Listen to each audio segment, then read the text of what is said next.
Hello class 11, this is your chemistry class and we are discussing about states of matter. So let's continue the class. Today's class we will discuss about intermolecular force of attraction and the comparison between thermal energy and intermolecular force of attraction. Okay.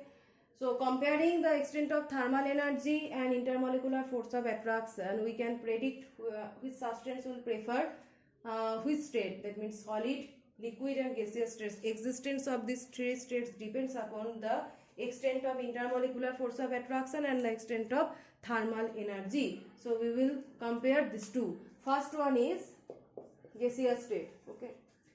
So in gaseous state, the thermal energy is much higher than intermolecular force of attraction. Thermal energy is greater than intermolecular force of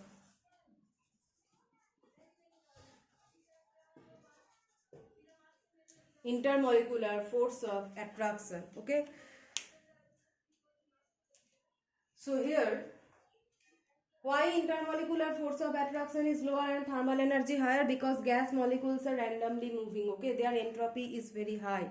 So gas molecules are randomly moving and that's why their intermolecular force of attraction is low and their thermal energy is very high. So as the thermal energy is high, they will prefer to exist in the gaseous states, and that's why the gases do not have any definite shape or volume. So if the intermolecular force of attraction is much less, okay, so the difference between thermal energy and intermolecular force of attraction, this difference is high. Okay, intermolecular force of attraction is very low than thermal energy, then they will prefer to adopt the gaseous state. Okay, so next one is liquid state.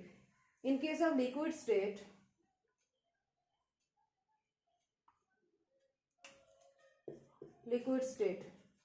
in case of liquid state, the intermolecular force of attraction is slightly greater. Okay, intermolecular force of attraction is greater than thermal energy, but the difference between these two is low. Okay, intermolecular force of attraction is slightly greater than the thermal energy. Okay, slightly greater than the thermal energy. So as the difference between intermolecular force of attraction and the thermal energy is low, the substance prefer to exist in the liquid state. So when the intermolecular force of attraction is comparatively greater than the thermal energy, but the intermolecular force of attraction is not sufficiently higher, not sufficiently strong to hold the molecules confined in particular places. Okay, so liquid does not have any particular shape. Okay, so just like in gaseous state, liquid state substance does not have any particular state. Why? Because the intermolecular force of attraction is not sufficiently strong to hold the molecules in a particular shape. But what happens in case of solid state? In case of solid state, the intermolecular force of attraction is very much higher. Okay, very much higher than the thermal energy. So as the intermolecular force of attraction is very high, they are able to hold the particles in a particular shape. Okay, in a particular shape or arrangement. So that's why solid state has some particular shape or geometry. So that does not exist in liquid state or solid state. Okay, so when magnitude of attractive force among the particles is very high as compared to the thermal energy between them, they prefer to exist in the solid state. So solid is characterized by definite shape and volume because the attractive force of interaction is able to hold the molecules in a particular arrangement. Okay, so these are the explanation behind the states of matter, that some substances prefer gaseous state, some liquid and some solid. Why so? Okay, so there are existence of three states of matter, and we can explain the existence of three states of matter by comparing thermal energy and intermolecular force of attraction, the reason behind the states of matter. Next, we are going to the measurement of pressure of a gas. You already know about manometer, that using manometer we measure the pressure of a gas. Okay, measurement of pressure of a gas.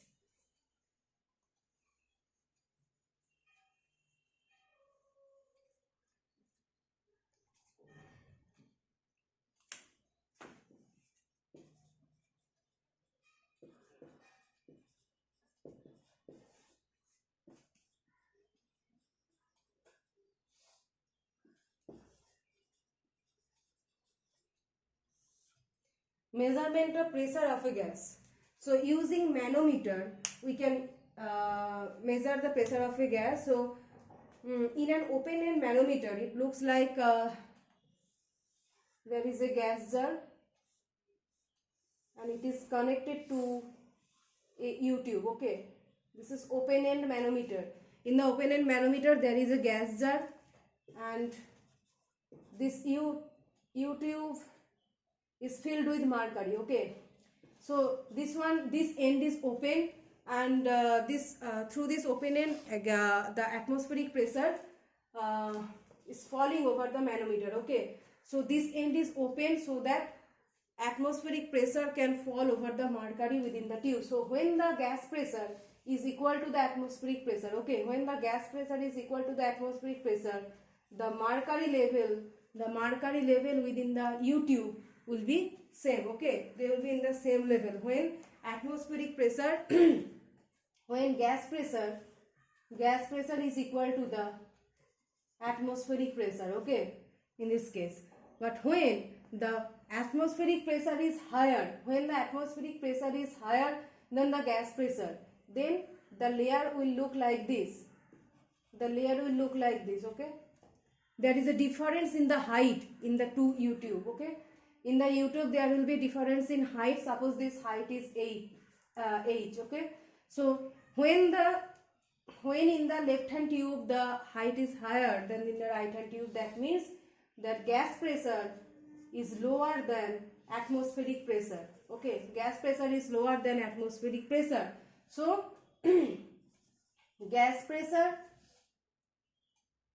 plus H equal to atmospheric pressure. This is the relation. Gas pressure plus H equal to atmospheric pressure. Okay, gas pressure plus H equal to atmospheric pressure. And in the third case it will be, in the right hand tube the layer will be higher and in the left hand tube the layer will be lower. Okay, so here also if the height difference is H, the difference in height is H here, and in the right hand tube the layer is high than in the left hand tube. That means the gas pressure is higher than the atmospheric pressure. So in this condition gas pressure is higher than the atmospheric pressure. So we can write gas pressure equal to atmospheric pressure plus H. This will be the relationship. So in this way we can calculate or predict the atmospheric pressure or the gas pressure. So measurement of pressure of a gas, this is an open end manometer. This end is open so that atmospheric pressure can fall over the mercury tube. Okay, atmospheric pressure can affect this mercury layer. Okay, atmospheric pressure can affect this mercury layer in the U-tube. So in this way we can predict the atmospheric pressure and gas pressure. So in the next class we will start from Boyle's law, Charles law and combined law.